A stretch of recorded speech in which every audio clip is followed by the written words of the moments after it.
everyone, I hope everybody is doing good. If you have not subscribed, please subscribe so that you can be notified when I go live or upload a new video, and please like this video. I'm still not feeling too good and my throat's a little bit scratchy, but I'm going to try to get through this anyway, because I haven't done a Bible study for a while. I wanted to come on and do this, and we all know that we're in the book of Exodus, and we will be starting in chapter 14. If you guys have your Bibles, please grab them so that you guys can follow along. Now in the previous chapters, we went through where God wanted to bring the children of Israel out of slavery, out of Egypt, and the Pharaoh, his heart was hardened. He didn't want to do it, and so as a result, God was putting plagues onto Egypt until finally Pharaoh said, all right, let him go, because it was just so much. They had 3 days of darkness. They had the death of every firstborn, locusts. They had a lot of plagues. So now we are going to be starting in chapter 14. Now the Lord spoke to Moses, saying, speak to the children of Israel that they turn and camp before Pi Hahiroth, between Migdol and the sea, opposite Baal Zephon. You shall camp before it by the sea. For Pharaoh will say of the children of Israel, they are bewildered by the land. The wilderness has closed them up, or closed them in. Then I will harden Pharaoh's heart so that he will pursue them, and I will gain honor over Pharaoh and over all his army, that the Egyptians may know that I am the Lord. And they did so. Now it was told the king of Egypt that the people had fled, and the heart of Pharaoh and his servants was turned against the people. And they said, why have we done this, that we have let Israel go from serving us? So he made ready his chariot and took his people with him. Also he took 600 choice chariots and all the chariots of Egypt, with captains over every one of them. And the Lord hardened the heart of Pharaoh, king of Egypt, and he pursued the children of Israel, and the children of Israel went out with boldness. Now, you notice that when you have God on your side, you can go into any situation with boldness. You know, when your faith in God is strong, you can face any situation with boldness, because you know God is with you. And you know that if God is with you, who can be against you?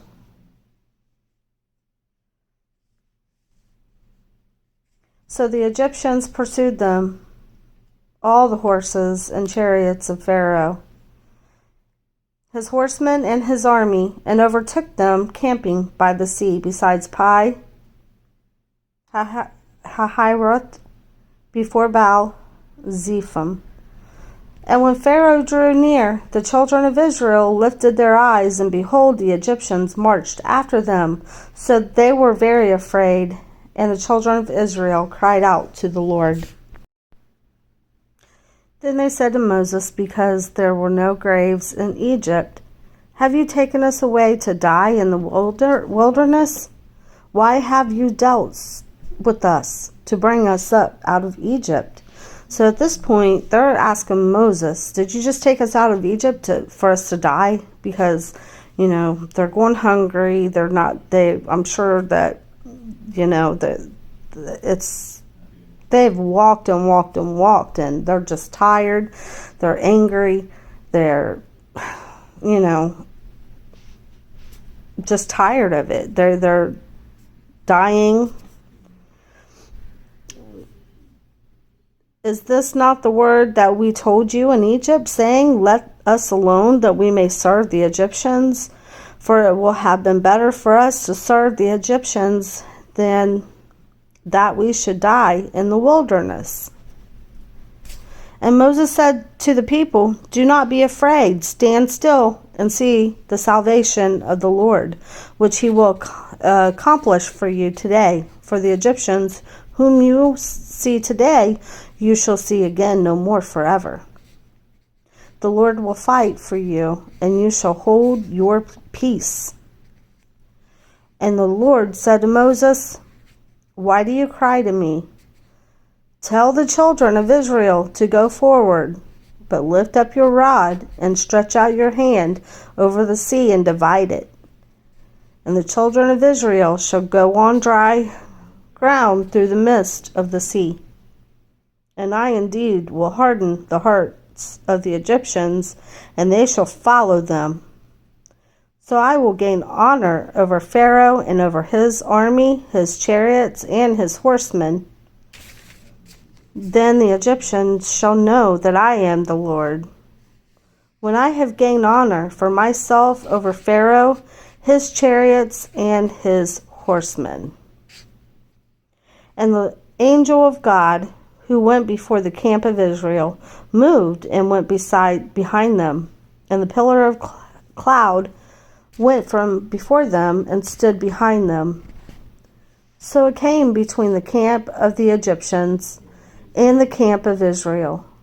Thus it was a cloud and darkness to the one, and it gave light by night to the other, so that the one did not come near the other all that night.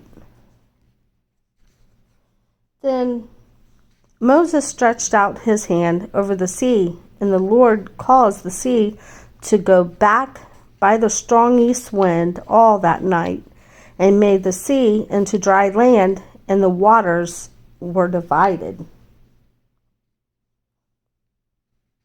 So the children of Israel went into the midst of the sea on the dry ground, and the waters were a wall to them on their right hand and on their left. So can you imagine this, that you're at the Red Sea, and Moses, through God, parts the water, and the water just flows up into two huge walls, one on each side. And then you're just walking through the middle of that.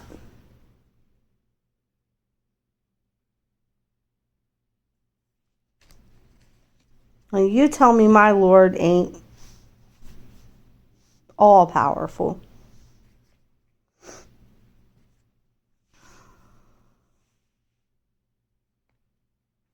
And the Egyptians pursued and went after them into the midst of the sea. And because remember, God said he was going to harden their heart, that they would follow after him. All Pharaoh's horses, his chariots, and his horsemen. Now it came to pass in the morning watch that the Lord looked down upon the army of the Egyptians through the pillar of fire and cloud, and he troubled the army of the Egyptians. And he took off their chariot wheels so that they drove them with difficulty. And the Egyptians said, let us flee from the face of Israel, for the Lord fights for them against the Egyptians. Then the Lord said to Moses, stretch out your hand over the sea, that the waters may come back upon the Egyptians, on their chariots, and on their horsemen. And Moses stretched out his hand over the sea, and when the morning appeared, the sea returned to its full depth, while the Egyptians were fleeing into it. So the Lord overthrew the Egyptians in the midst of the sea. Then the waters returned and covered the chariots, the horsemen, and all the army of Pharaoh that came into the sea after them. Not so much as one of them remained. But the children of Israel had walked on dry land in the midst of the sea, and the waters were a wall to them on their right hand and on their left. So the Lord saved Israel that day out of the hand of the Egyptians, and Israel saw the Egyptians dead on the seashore. Thus Israel saw the great work which the Lord had done in Egypt. So the people feared the Lord and believed the Lord and his servant Moses. Then Moses and the children of Israel sang this song to the Lord and spoke, saying, I will sing to the Lord, for he has triumphed gloriously, the horse and its rider. He has thrown into the sea. The Lord is my strength and song, and he has become my salvation. He is my God, and I will praise him, my father's God, and I will exalt him. The Lord is a man of war. The Lord is his name. Pharaoh's chariots and his army he has cast into the sea. His chosen captains also are drowned in the Red Sea. The depths have covered them. They sank to the bottom like a stone. Your right hand, O Lord, has become glorious in power. Your right hand, O Lord, has dashed the enemies in pieces. And in the greatness of your excellence, you have overthrown those who rose against you. You sent forth your wrath. It consumed them like stubble. And with the blast of your nostrils, the waters were gathered together. The flood stood upright like a heap. The depths congealed in the heart of the sea.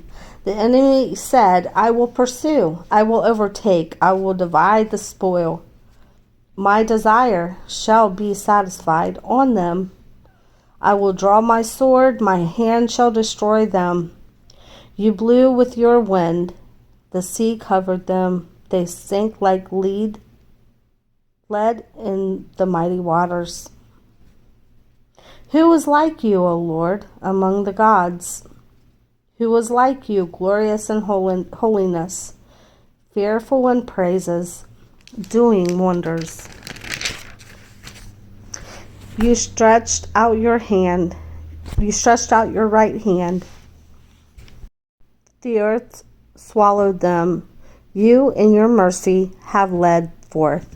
The people whom you have redeemed, you have guided them in your strength to your holy habitation. The people will hear and be afraid. Sorrow will take hold of the inhabitants of Philistine. Then the chiefs of Edom will be dismayed. The mighty men of Moab, trembling, will take hold of them. All the inhabitants of Canaan will melt away. Fear and dread will fall on them by the greatness of your arm. They will be as still as a stone, till your people pass over, O Lord, till the people pass over, whom you have purchased. You will bring them in and plant them in the mountain of your inheritance, in the place, O Lord, which you have made for your own dwelling, the sanctuary, O Lord, which your hands have established. The Lord shall reign forever and ever.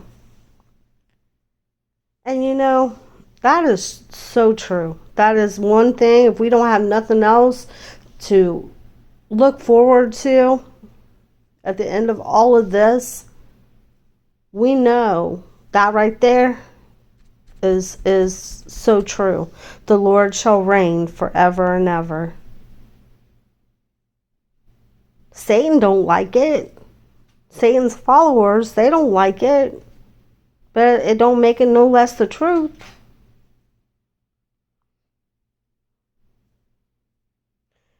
Right now, Satan, he's ruling this world. And when he comes back as the Antichrist, he's really going to rule it.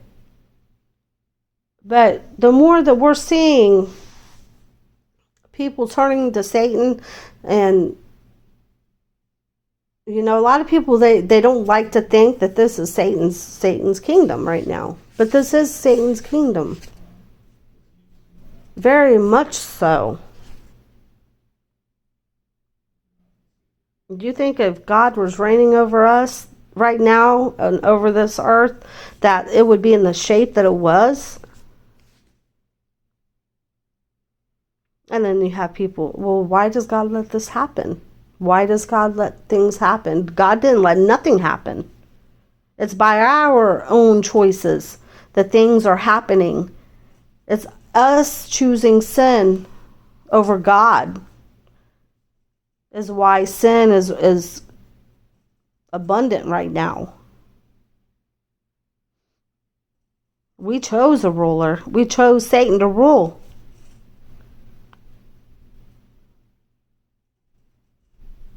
And we have to understand that God is coming back. And when he comes back, he will rule. He's going to reign. He's going to reign forever and ever. He's going to do away with Satan and his influences. And then you'll see a difference between now and then. How things are run then and how they're being ran now. There's no more these governments that's going to rule. People are going to rule under God.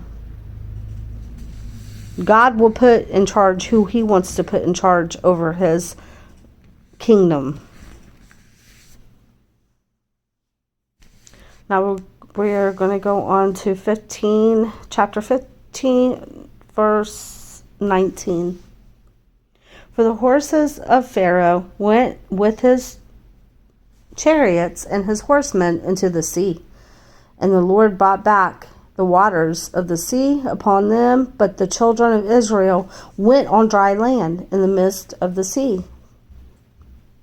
Then Miriam, the prophetess, the sister of Aaron, took the timbrel in her hand, and all the women went out after her with timbrels and with dances.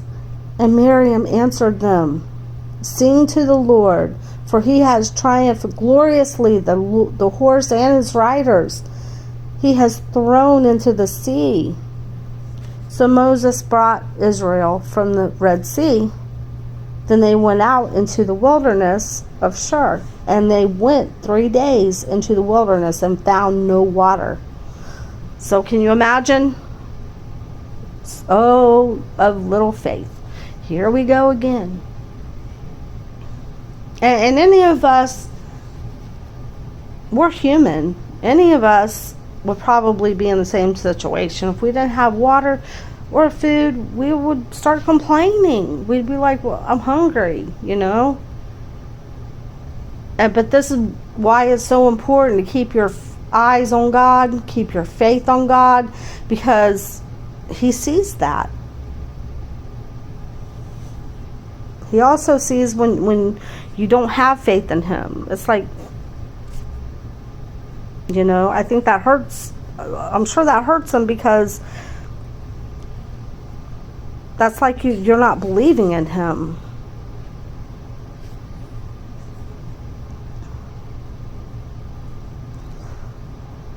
Now when they came to Marah, they could not drink the water of Marah, for they were bitter.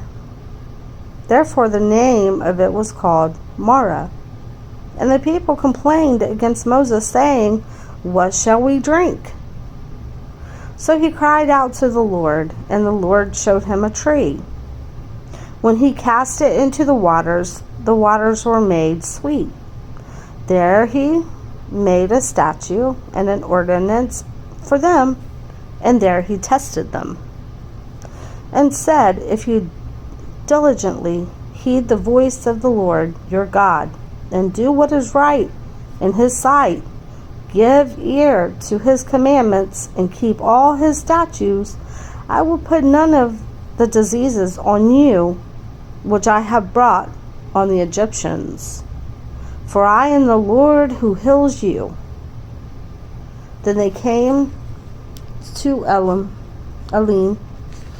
where there was 12 wells of water and 70 palm trees. So they camped there by the waters. And they journeyed from Elim, and all the congregation of the children of Israel came to the wilderness of Sin, which is between Elim and Sinai, on the 15th day of the second month after they departed from the land of Egypt. Then the whole congregation of the children of Israel complained against Moses and Aaron in the wilderness. And the children of Israel said to them, "Oh, that we had died by the hand of the Lord in the land of Egypt, when we sat by the pots of meat, and when we ate bread to the full.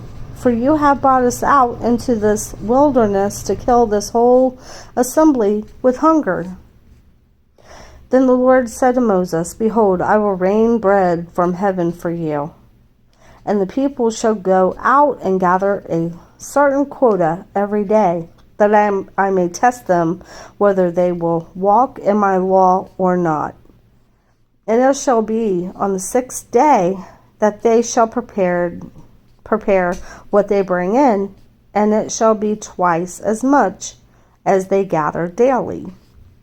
Then Moses and Aaron said to all the children of Israel, "At evening you shall know that the Lord has brought you out of the land of Egypt. And in the morning you shall see the glory of the Lord, for he hears your complaints against the Lord. But what are we that you complain against us?" Also Moses said, "This shall be seen when the Lord gives you meat to eat in the evening, and in the morning bread to the full. For the Lord hears your complaints which you make against him. And what are we? Your complaints are not against us, but against the Lord." Then Moses spoke to Aaron, "Say to all the congregation of the children of Israel, Come near before the Lord, for he has heard your complaints." Now it came to pass, as Aaron spoke to the whole congregation of the children of Israel, that they looked toward the wilderness, and behold, the glory of the Lord appeared in the cloud. And the Lord spoke to Moses, saying, "I have heard the complaints of the children of Israel. Speak to them, saying, At twilight you shall eat meat, and in the morning you shall be filled with bread. And you shall know that I am the Lord your God." So it was that quails came up at evening and covered the camp, and in the morning the dew lay around the camp. And when the layer of dew lifted, there on the surface of the wilderness was a small round substance, as fine as frost on the ground. So when the children of Israel saw it, they said to one another, "What is it?" For they did not know what it was. And Moses said to them, "This is the bread which the Lord has given you to eat. This is the thing which the Lord has commanded. Let every man gather it according to every one's need, 1 omer for each person. According to the number of persons, let every man take for those who are in his tent." Then the children of Israel did so, and gathered some more, some less. So when they measured it by omers, he who had gathered much had nothing left over, and he who gathered little had no lack. Every man had gathered according to each one's need. And Moses said, "Let no one leave any of it until morning." Notwithstanding, they did not need Moses, but some of them let part of it until morning, and it bred worms and stank. and Moses was angry with them.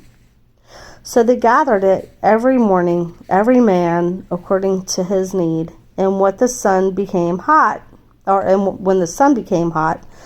it melted. And so it was on the 6th day that they gathered twice as much bread, 2 omers for each one. And all the rulers of the congregation came and told Moses. Then he said to them, "This is what the Lord has said. Tomorrow is a Sabbath rest, a holy Sabbath to the Lord. Bake what you will bake today, and boil what you will boil, and lay up for yourself all that remains to be kept until morning." So they laid it up till morning, as Moses commanded, and it did not stink, nor were there any worms in it. Then Moses said, "Eat that today, for today is a Sabbath to the Lord. Today you will not find it in the field. 6 days you shall gather it, but on the 7th day, the Sabbath, there will be none." Now it happened that some of the people went out on the 7th day to gather, but they found none. And the Lord said to Moses, "How long do you refuse to keep my commandments and my laws? See, for the Lord has given you the Sabbath. Therefore, he gives you on the 6th day bread for 2 days. Let every man remain in his place. Let no man go out of his place on the 7th day." So the people rested on the 7th day, and the house of Israel called its name manna, and it was like white coriander seed, and the taste of it was like wafers made with honey. Then Moses said, "This is the thing which the Lord has commanded. Fill an omer with it, to be kept for your generations, that they may see the bread with which I fed you in the wilderness, then I brought you out of the land of Egypt." And Moses said to Aaron, "Take a pot and put an omer of manna in it, and lay it up before the Lord to be kept for your generations." And the Lord commanded Moses, so Aaron laid it up before the testimony to be kept. And the children of Israel ate manna 40 years, until they came to an inhabitant land. They ate manna until they came to the border of the land of Canaan. Now an omer is 1/10 of an ephah. All right, guys. I think, we'll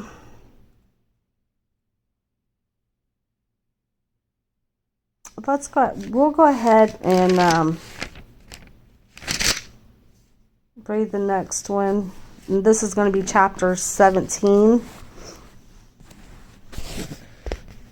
Then all the congregation of the children of Israel set out on their journey from the wilderness of Sin, according to the commandment of the Lord, and camped in Rephidim. But there was no water for the people to drink.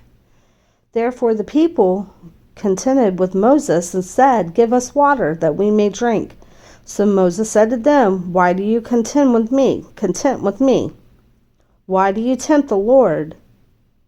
And the people thirsted there for water, and the people complained against Moses and said, "Why is it you have brought us up out of Egypt to kill us and our children and our livestock with thirst?" So Moses cried out to the Lord, saying, "What shall I do with this people? They are almost ready to stone me." And the Lord said to Moses, "Go on before the people, and take with you some of the elders of Israel. Also take in your hand your rod which you struck the river, and go. Behold, I will stand before you there on the rock in Horeb, and you shall strike the rock, and water will come out of it, that the people may drink." And Moses did so in the sight of the elders of Israel. So he called the name of the place Massa in Meribah because of the condemnation of the children of Israel, and because they tempted the Lord, saying, "Is the Lord among us or not?" Now Amalek came and fought with Israel in Rephidim.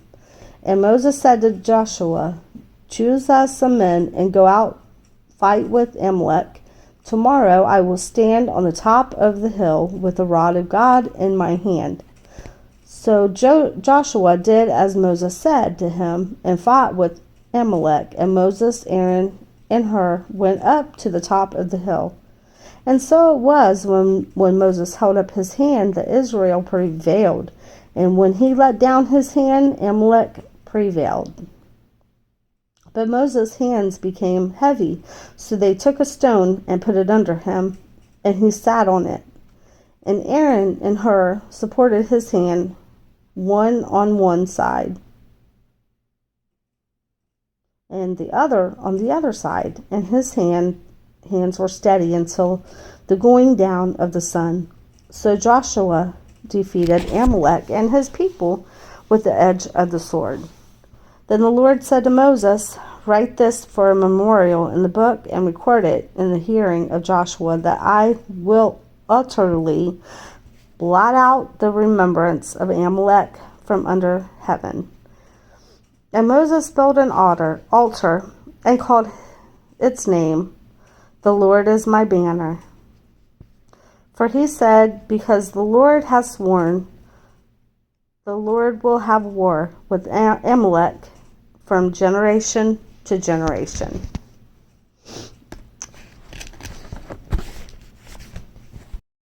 Now, who are the people of Amalek? Amalek, it's kind of hard to explain it. The Amalek people are the first people that attacked Israel.